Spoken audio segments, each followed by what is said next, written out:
Well, with 6 weeks to go before the Olympic Summer Games get underway in Paris, rehearsals for the opening ceremony are ongoing. Dozens of boats, check this out, floating down the River Seine in preparation for the grand open-air opening. A total of 205 delegations will parade on more than 80 boats on the Seine. The ceremony will drift slowly from east to west, bridge to bridge. It's going to last nearly 4 hours. So that's coming up. And one of the people that will be representing Team Canada is Canadian shot putter Sarah Mittens. Sarah, nice to talk to you again. I think we talked during the sort of COVID games a few years ago. It's nice to have you in person here. How are you feeling? Like you said, about 50 days out from the games. What's the emotions like right now? About 50 days out, feeling super confident, super relaxed still. Yeah. I've still got 50 days of training, so in an athlete terms, that's a lot, but yeah, the vibes are high. The world is getting excited about the games, and we're happy for that. Sarah, I've been following your career ever since I was first introduced to you a few years ago, and you've really accelerated. I mean, you've really taken off in shot putting. Let's talk to people about what you've accomplished in the last couple of years, and feel free to brag, because you've done amazingly well. It's been good. I mean, the last 2 years specifically, I've been really good. I've gone from Commonwealth Games, World Indoor Champion. I won a silver medal in Budapest last summer at the World Outdoor Championships. Headed into my second games, couple Canadian records. Yeah, it's just been on the ups. What do you attribute that to? Because I remember speaking to your colleague, and she talked about being an old woman sport, that the older the better almost, but you're kind of the young up-and-comer. What is it that you've done that has sort of helped you accelerate so well? I do think some of that is just growing into the sport. I think a lot of it is, you know, the support that I've had. I'm now on Team RBC. I've got a lot of different support systems, and yeah, just a lot of hard work over the last 3 years, I think, has gone into it. What about Team RBC? How has that helped? Because I think the last time we spoke, we talked about the difficulties in terms of, you know, funding, your training, making sure you can get there every day, get to your competitions. How has that helped? I mean, it's helped me.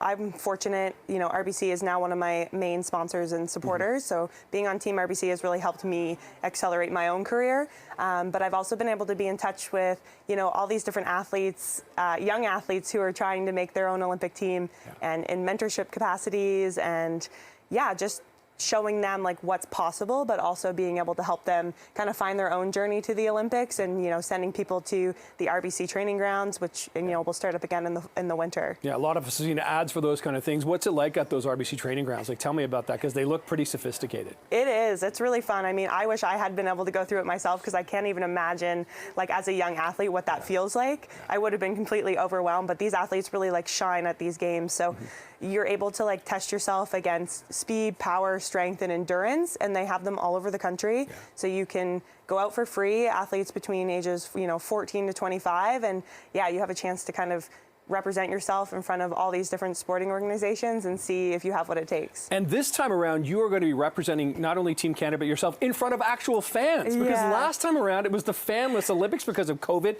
How different is that going to be, do you think? And are you prepared to hear the cheer of the crowd? You know, it's funny. I think it was like a perfect situation for me was the COVID games. Like there was still this inherent stress, inherent like competitive anxiety, but not having like thousands and thousands of people watching you, I think was really good for me personally. But I'm honestly really excited to embrace it. I mean, you know, I've really grown in the sport, and I've also grown mentally, but when you're in a stadium filled with thousands and thousands of people, it's almost like the environment is like vibrating. You can almost feel the air moving. It's really hard to explain, but it really brings this next level of like adrenaline and excitement, and I'm excited to use that, just to help me throw further. I'm excited for you. You got about 20 seconds left, Sarah. What does training look like between now and the games, and when do you go to Paris? Yeah, back into the thick of it. I just got off a really big competitive streak, and so now I'm going back to just train hard and focus on the games. Yeah, and I'll head into Paris on July, not until August 5th, but we have 2 training camps ahead of that. Be in Portugal and Barcelona with the team, and then, head in for 2 days before and get acclimated to the time change and go from there. Sarah, good luck at the games. So good to meet you. I'm hoping to see you on the podium come sometime in August. Okay, good luck. Thanks for being here this morning. Today is International Sushi Day, and though it can take decades to fully master the art of sushi making, it can be fun to make it home, and perfectly imperfect as your rolls might turn out. Joining us now to give us some sushi making tips is chef and instructor Noriko Yokota from Roll This Way. Welcome. Thank you so much for being here, Nori. Now, I'm a little nervous because I have some challenges in the kitchen, but I think sometimes you just have to have confidence and learn. So I'm here to learn. How difficult is this going to be for me to learn how to make sushi? Maybe a little bit, but don't you worry. I will show you how to make sushi. So okay. yeah. So talk about then the process. If I'm someone who's never made sushi at home before, how do I go? Where do I start? First of all, get your rice ready, right? Okay. All right. I put some rice already, spread it on top of your nori sheet today, but How do we get a nori sheet? It's just anywhere that you can buy? yeah, you can get it from the grocery store. Easy. We cut this sheet in half. Perfect. So that's the size we need today. Okay. And what kind of rice? And This is the white short grain rice Okay, I or know how to medium make grain that. rice. perfect Yep. in a rice cooker on the stove. Yep. And then you spread it out. Spread it out, And then- nice and thin. And you've already prepared some Yes, the things. beautiful What's in fish. front of us here? All right, so we have cucumber, the strip cucumber, Okay. and crab sticks. This is the imitation crab. Perfect. And a little strip of tuna and salmon. Okay, so you just lay it out in front of you. You Yep. have this prepared. And then what do I do from here? I just right. grab. First of all, I've washed my hands. Perfect. Especially after the broccoli segment earlier. Don't you worry. Perfect. Okay. first of all, we're gonna be making uramaki today. Ah, uramaki. Okay, means uramaki. inside out roll. Oh. So we're gonna have rice on the outside of our roll. Oh, okay. That sounds more So- difficult. But No, okay, it's okay, not. okay, I'm ready. I'll show you, okay? Perfect. Let's do so this. what we're gonna do first Yeah. is flip the thing over, upside down, Okay. so we can have rice on the outside. Do I do that with? We're gonna take these two corners right here. Yep. Oh, I got it. And Yep. And like. flip it. Ta-da. Hey! There you go. High five. Okay, I know. Okay, Should be okay. bump elbows. I Yeah, think that's what we there you go. All right, so right. it's topping time. Yep. Let's put one cucumber. One cucumber on the top. Yep, Or in the right middle? in the middle. Okay. Yep, Mine kind of wants a smile. that's cute. All right, now we're gonna take Okay. 2 crab sticks. 2 crab sticks. Okay. On your side, On bottom. On the bottom. Yep. And then. All right, now it's time to roll. Make sure your sushi is on the third line from the Oh, bottom. I didn't do that. You're gonna need a little space when you roll sushi. Okay. It'll be easy Third to line roll from it. the bottom. Okay. I got right. it. I made it work. Watch You're me dipping go your first. fingers. Is that Yes, okay? this- Important. Yes, Okay. the rice stick to your hands, right? Right. Slide your thumbs underneath of the mat, Huh? Oh, that's the wrong mat. the Okay. rolling mat, Yep. and you're gonna press the bottom edge of the mat Okay. right here into the nori, Okay. just above of your toppings, right here. Give it a Right, gentle like that? squeeze. Little Yep. Squeeze. Squeeze.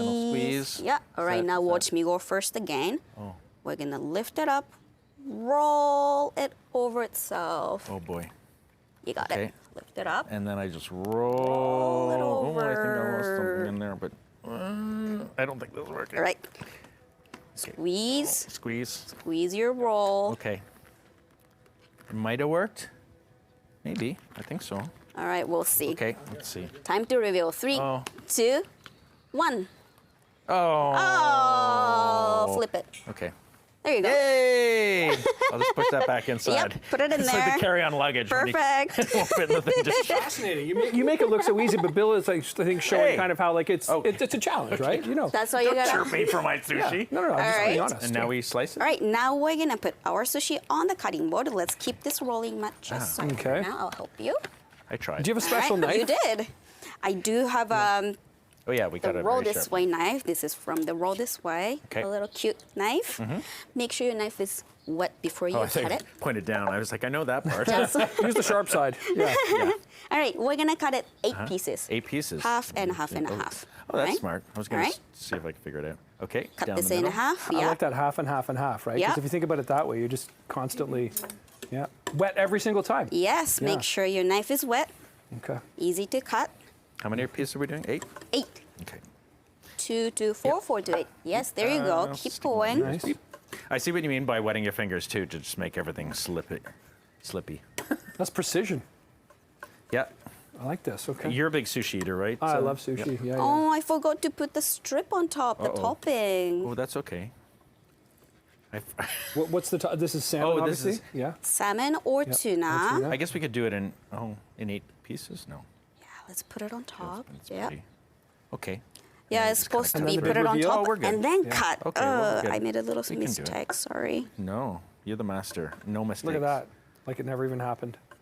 There you That's go. impressive. That is Hey. impressive. Finding the cut line every You're single talking time. about me, right?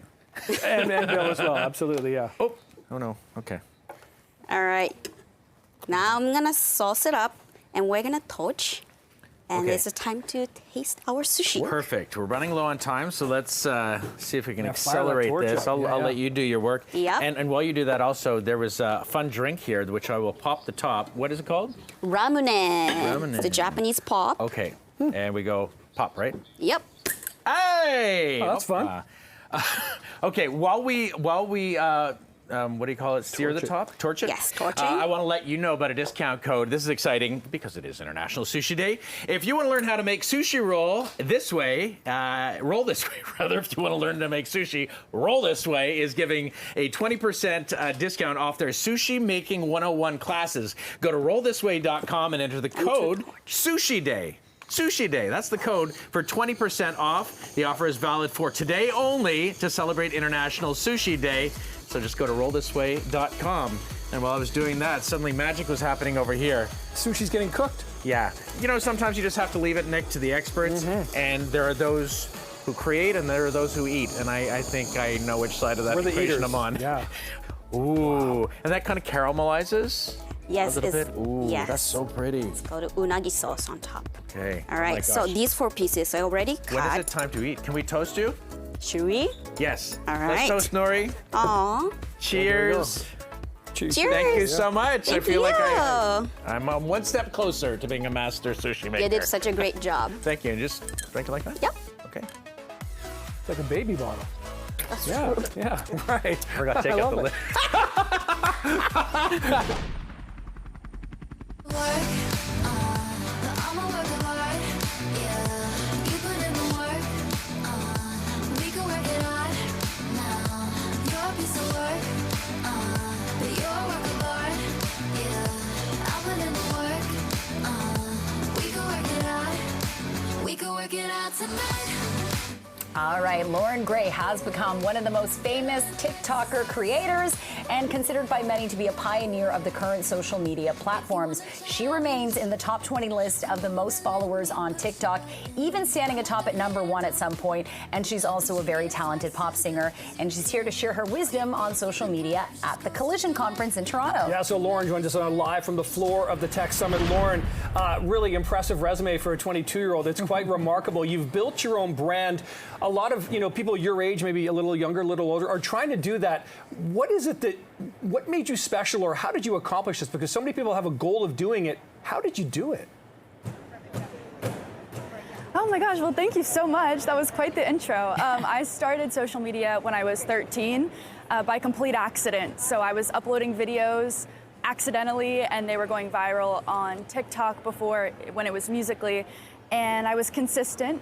And I feel like the biggest thing with social media is authenticity and consistency. If you have those two things and you stick to your guns, eventually something really great could come out of it. So that was sort of my story, and in tandem with having a really great connection with my audience and growing up alongside them. Yeah, I hear that a lot from a lot of social media creators. It's that consistency. It's that going back again and again, even if 1 or 2 or 3 or 10 videos fail, you just kind of have to keep throwing things at it.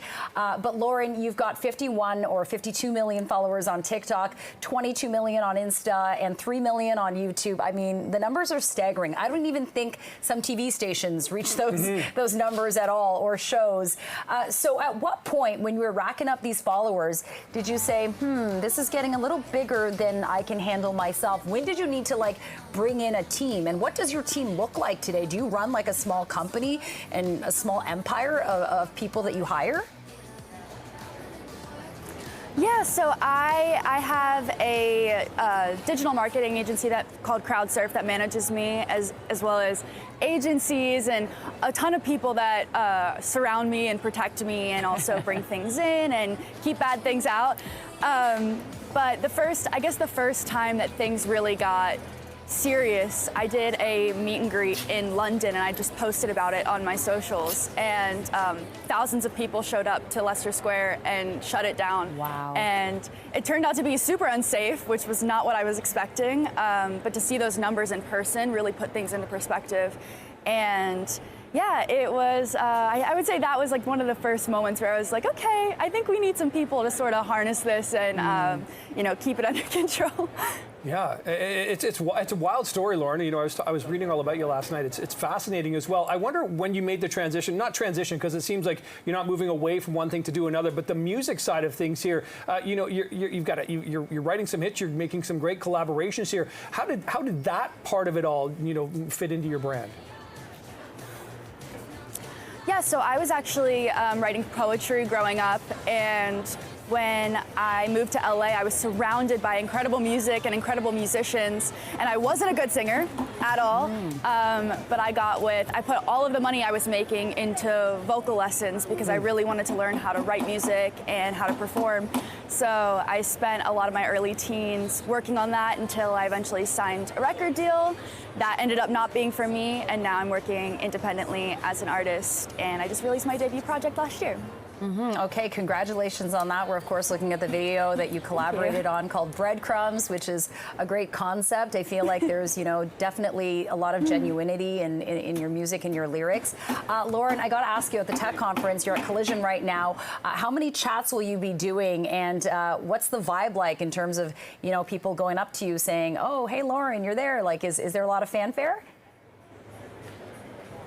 Yeah, so yesterday I did a really awesome scholarship session with college students. It was Q&A style where they could ask me questions and I would answer them as it pertains to social media and marketing and branding, and of course, music. They were super great, had super great questions. Some of them were fans, which was awesome. I got to meet a bunch of people. I have a few talks. I was on center stage yesterday with some really awesome people, CEOs, which I am not, but it was really cool to be sat up there with them. And yeah, tomorrow I have a few chats on a few different stages, so everything's been really great. Lauren, do you really believe that anybody can be a success when it comes to social media? And what does it really take? Because you've clearly worked hard at this. This isn't just something that you fluked into. Yeah, I think the biggest thing for me has always been making sure that there's a purpose. When I started social media, I wasn't trying to build a business. I was 13 in my room with no friends, and I was looking for community, and I was looking for connection. And I found that and was able to build a business off the back of it. But I feel like you have to have that initial sense of purpose that, you know, draws people in and makes people want to stay and makes people invested in you as a person and as a brand. Yeah, what is your story? And the story for you continues, Lauren. You're going to be on a Netflix show called Incoming. So we'll watch you on the screen. You're going to be a triple threat pretty much. So can't wait to see more. You're only 22 years old. Lauren Gray, have the best time in Toronto. Thanks for speaking with us this morning. Take care. What I learned was this: the antiquated notion of sit down, be quiet, and write out pages and pages of notes, or type them out now, because everybody has laptops, is doing nothing to spawn critical thinking, to spawn discussion, to actually get these students thinking intelligently. Okay, listen up. TikTok has unveiled its latest Visionary Voices list, and one of those is a teacher from Ajax, Joanna Johnson. Her videos have inspired and inspire students, other teachers, and TikTok viewers with her unique ways that she imparts her wisdom. She's got over 2 million followers on TikTok. Her videos are not just entertaining and visually stunning, as you can see. They're very, very fun. So let's welcome to CP24 Breakfast this morning, Joanna Johnson. Thank you welcome very much. back. Thank you very my much. gosh, Joanna, congratulations. What does it mean to be on this Visionary Voices list? Did you have any idea that you would be on it? Absolutely no idea. And I think the beauty of it is, I'm incredibly honored to be on the list. The beauty of it is that a lot of people, when they talk about TikTok, they don't actually speak about all of the incredible positive voices that are on the app and the work they're doing. And I'm literally one of thousands and thousands and thousands of voices doing beautiful things. Yeah, I just feel like I know teachers look at your content, but I feel like, I don't know, if Minister Lecce is watching, I feel like he needs to... He got bounced. Oh yeah, he did. He did get bounced. You're right about that. The new Minister of Education, you did make a video about the cell phone, but if they're watching, they should like hire you or make you mandatory. Because I don't know, I feel like, I know teachers are subjective, but the things that you suggest, like learning history for kids, using props, but also like giving your notes to your students. Right. Were you always always this innovative, or did something make you this way as a teacher? You know, I've been doing it for 22 years. Yeah. And after that length of time, you have to move with the time, you have to move with the technology, you have to move with how incredibly intelligent students are becoming and the access points they have. And if you don't do that, right, you're going to lose them and you're going to lose any sort of credibility you have as a teacher. When I was a kid, they'd put down a history textbook and that was it. You didn't question your teacher. Yeah. If you wanted to question your teacher, you had to take the bus down to the U of T reference library and have at it. Nobody was doing that. Now, kids can fact check me in about 37 seconds, which is hard and beautiful. And what education should really look like is that we have this vast array of information at our fingertips. And speaking of information, it is almost like information overload these days. It is, absolutely. And kids with access to devices and their own phones, and they're learning their own curriculum at their own will, because let's be honest, parents can't always monitor what kids have access Absolutely to. not. So how do you compete with that? How do you fight the misinformation that's online? I make courses. So our school, Metro Prep Academy, goes from 7 to 12. It's a private school, but what I've done is I've created new curriculum to add to the curriculum, because I think this is what the ministry is really lacking right now. Ministry of Education is lacking a formal course on social media, on real news, on fact checking, on resource checking, because how are we not giving the kids tools to deal with this brand new world? So in grades 7 and 8, I've created a course where my grade 7 and 8s go off and figure out, okay, go find me a fake story. How do you know it's fake? How do you know what's real? And we have a discussion about it. And the reality is there's no clear, cut and dry answers. And I have to teach them that too.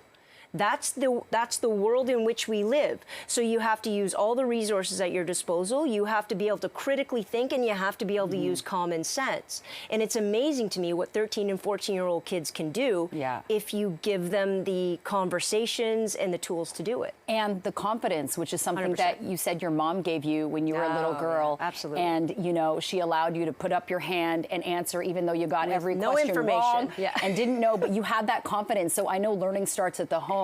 What do you say to parents, Joanna, on how they can teach their kids or foster that confidence? Let them talk.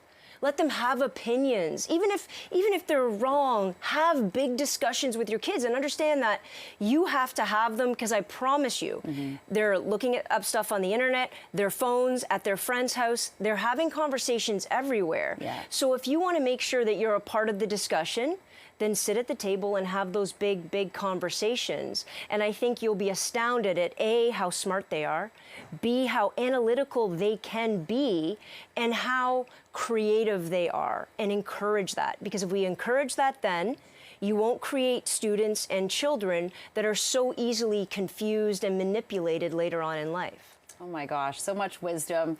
You are the Yoda. The I goat like that. of I teachers have and the Yoda. I do or do not. There is no try. Oh my gosh, perfect. Joanna Johnson, what a pleasure and honor to meet you. Congratulations Thank you once so again. much. I appreciate it. We hope to speak with you again. Take care.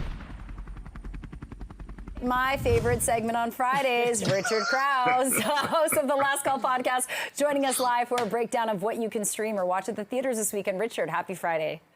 Happy Friday to you. Good to see you. So let's start with the bike riders. What did you think of this one, Richard?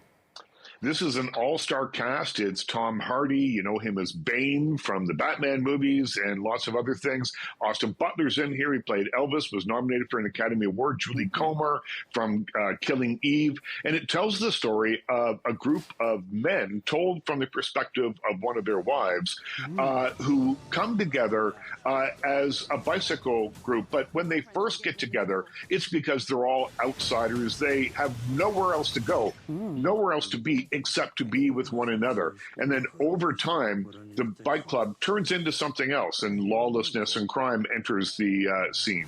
And so it's an interesting history of this particular club, the Vandals.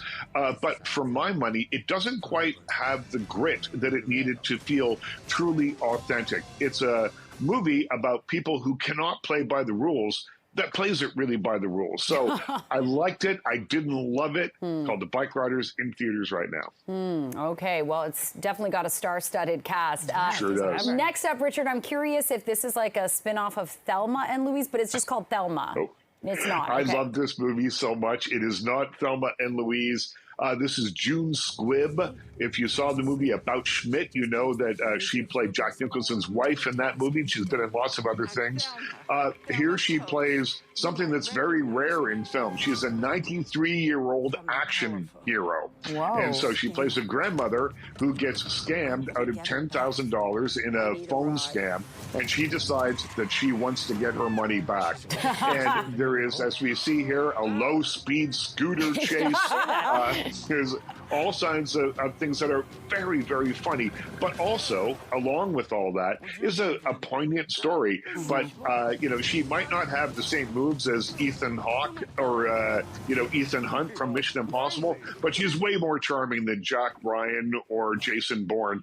One word to describe this movie is delightful. It's called Thelma, and it's in theaters right now. That looks nice, entertaining. I like that it's a little bit funny, too. Yeah, and especially because we're dealing with so many grandparent scams. This is like taking one back. Yeah, I like that one. Absolutely. Moving on to the next one. Clipped, what did you think of this film? Which? Clipped. Clipped? Clipped is a television show. Clipped on Disney Plus. It's a series. And this is pretty great television because it is ripped from our recent headlines. It's about NBA owner Donald Sterling when tapes emerged of him saying terrible racist things about the players that he had employed on his team, the Clippers. And Ed O'Neill plays that character. Lawrence Fishburne is the coach of the team.